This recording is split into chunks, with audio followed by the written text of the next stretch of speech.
আপোনালোকে চাই আছে আসাম নাও। নমস্কাৰ, হাউলি ৰাস মহোৎসৱ উদযাপন সমিতিৰ তৰফৰ পৰা হাউলি অঞ্চলৰ শৈক্ষিক সাংস্কৃতিক আৰ্থিক দিশৰ বিকাশৰ বাবে বিভিন্ন পদক্ষেপ হাতত লোৱা হৈছে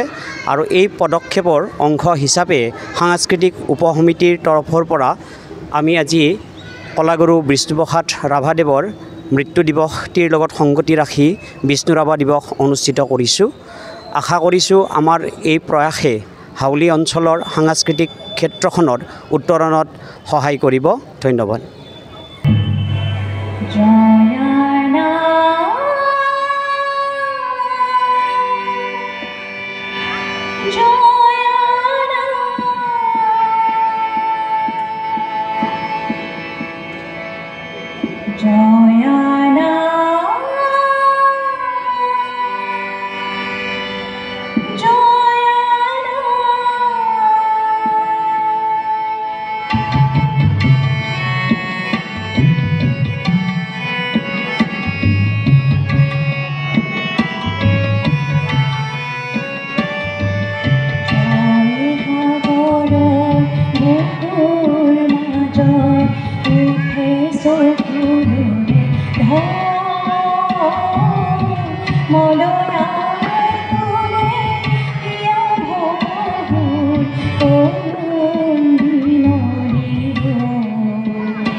হাউলি ৰাস মহোৎসৱ উদযাপন সমিতিৰ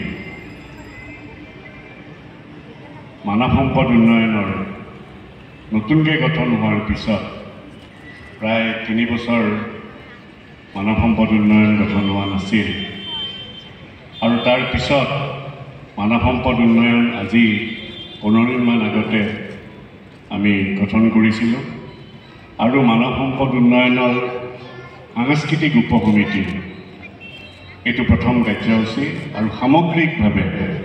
মানৱ সম্পদ উন্নয়নৰ নতুন বছৰটোৰ নতুন যিখন সমিতি হৈছে সেই সমিতিখনৰো এয়া প্ৰথম কাৰ্যসূচী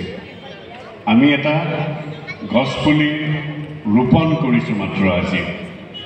আৰু এই গছপুলিটোৱে এসময়ত গৈ এটা বৃক্ষৰ ৰূপ লওক সেইটো আশা কৰিছোঁ